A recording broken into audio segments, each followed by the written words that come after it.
Hello, good morning. It's another beautiful day in Cornwall. The sun is shining and the sea is that beautiful turquoise colour that you see in the south of France. In this video I've got quite a bit to show you today, but I want to keep it brief. I get asked quite a few questions from these pop-in videos, and I want to answer two of them today in this video. Lots of you have asked, why don't I have samplers hanging in this room? And the answer is because the room is not suitable because of the amount of sunshine, natural light that pours into this room. Now, I always do these videos very early in the morning before the sun comes round to the front of the house. Our house is south facing. We overlook the sea. The house was built for the views of the cove and the sea, so we have lots and lots of windows. There's actually 15 windows in this room, and there are floor to ceiling French doors here that are about 16 foot wide. At about 11 o'clock the sun starts to come into the room and it travels across the front of the house and then comes round to the west side of the house, and this room will have the very last rays of light of the day as the sun sets there. This room would be lethal for my antique sampler collection. I hang my samplers in areas of my home that do not have a lot of light or even sunlight. They just don't get a lot of light.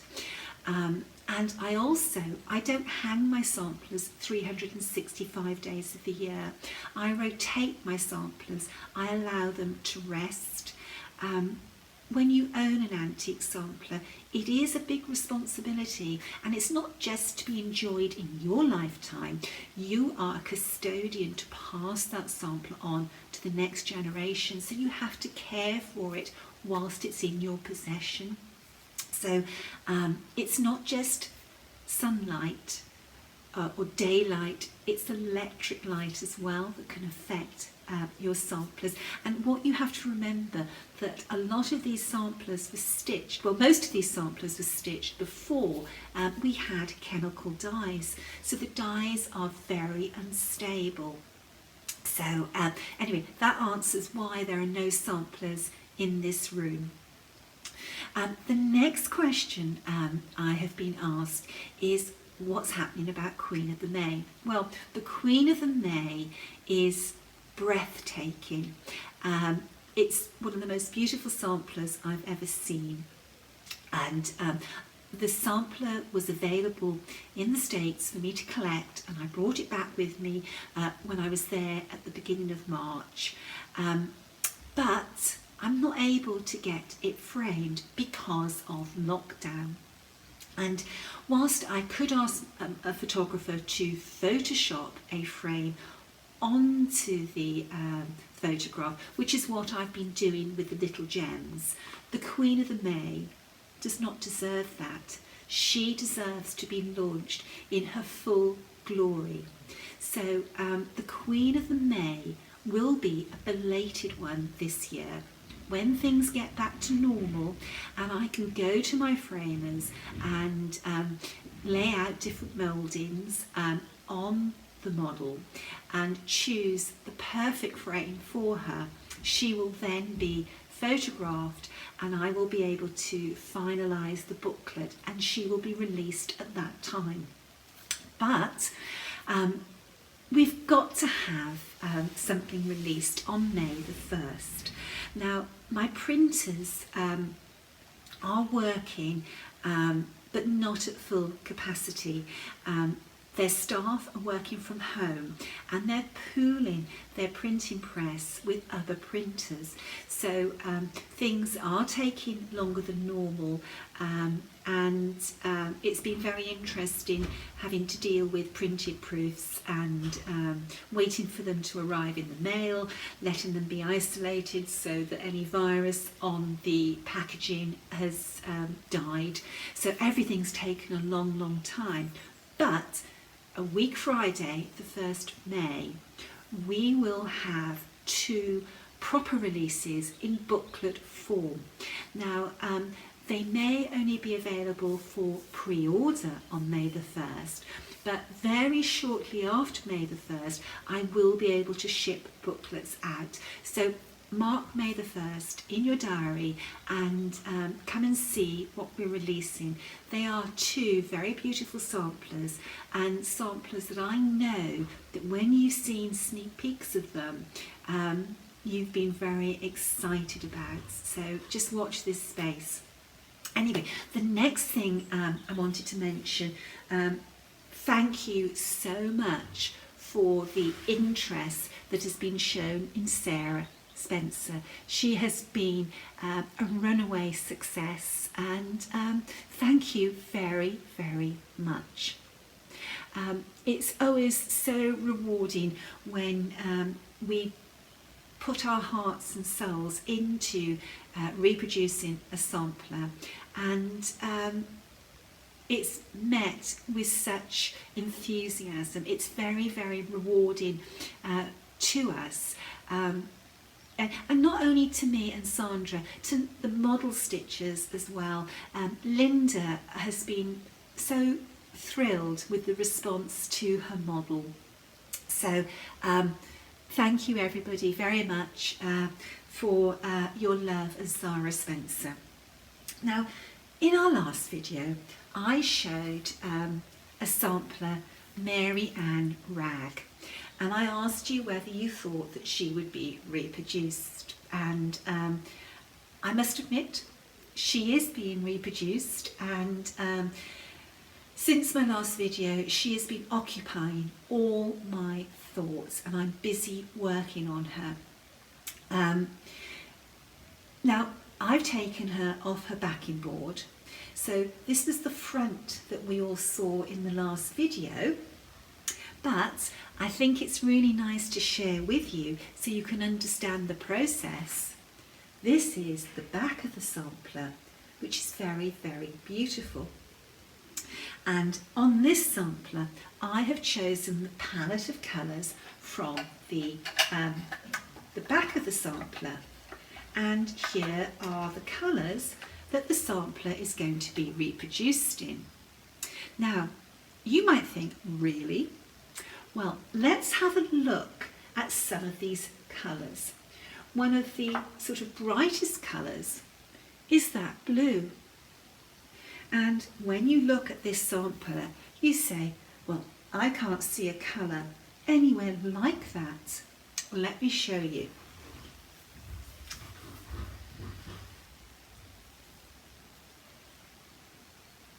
Look at that.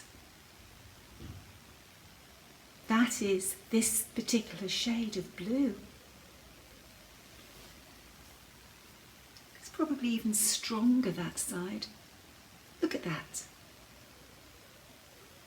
The back of a sampler can often be a great surprise. Another unusual colour is that one. And you can't see that in the front of the sampler at all. But let me show you. In the cartouche, gosh, I don't like handling a sampler this way, but I think it's also very important to share and educate. Can you see that loose thread? That is the exact shade of that colour. You would not think that that colour is in this sampler looking at the front. Another really, really beautiful colour in this sampler is this gorgeous rich burgundy, and it's in the sampler in a few different places. Look at that. You never think that from the front of the sampler. Another beautiful colour is this really deep, deep raspberry, and just see the best place to show you is there. Isn't it interesting when you see the colours? And then this is another beautiful colour. and that forms the roof.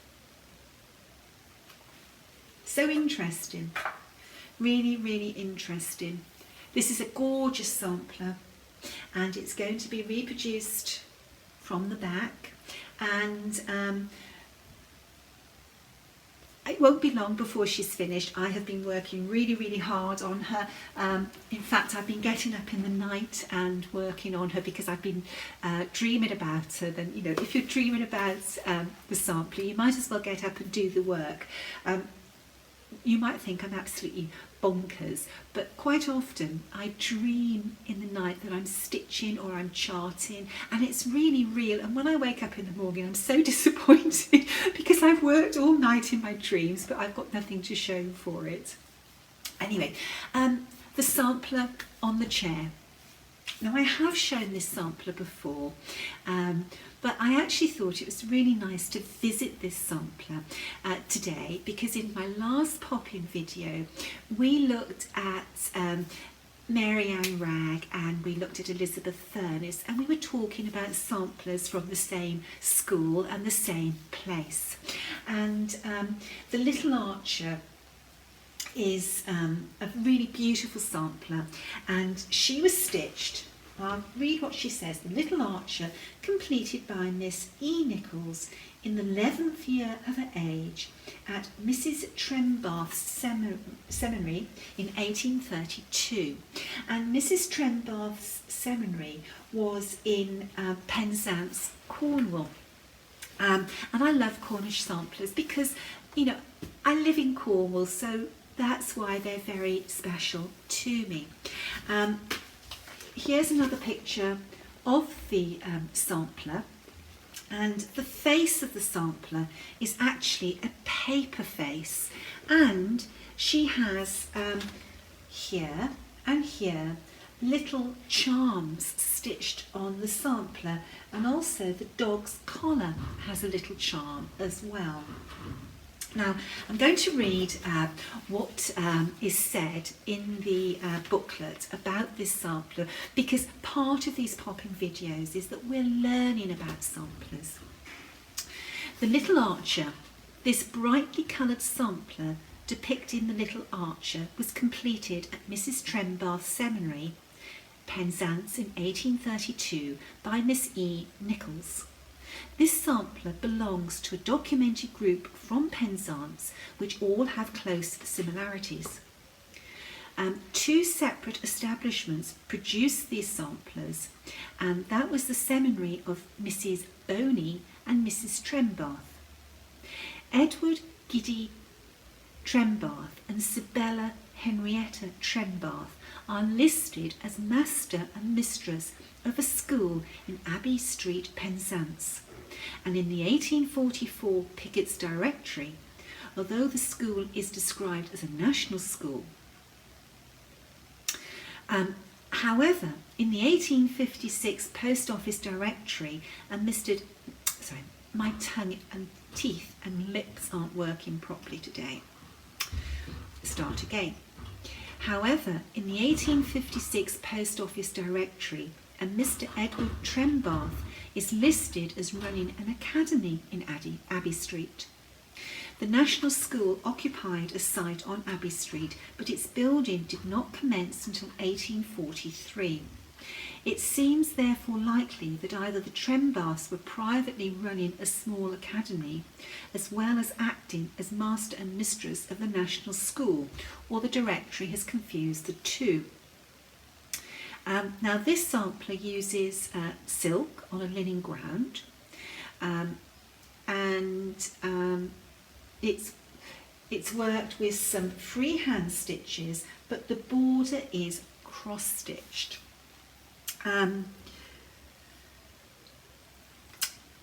This goes on to talk about the applied paper, which is the face. And I wanted to show you some other samplers from this school, and that is the Little Florist,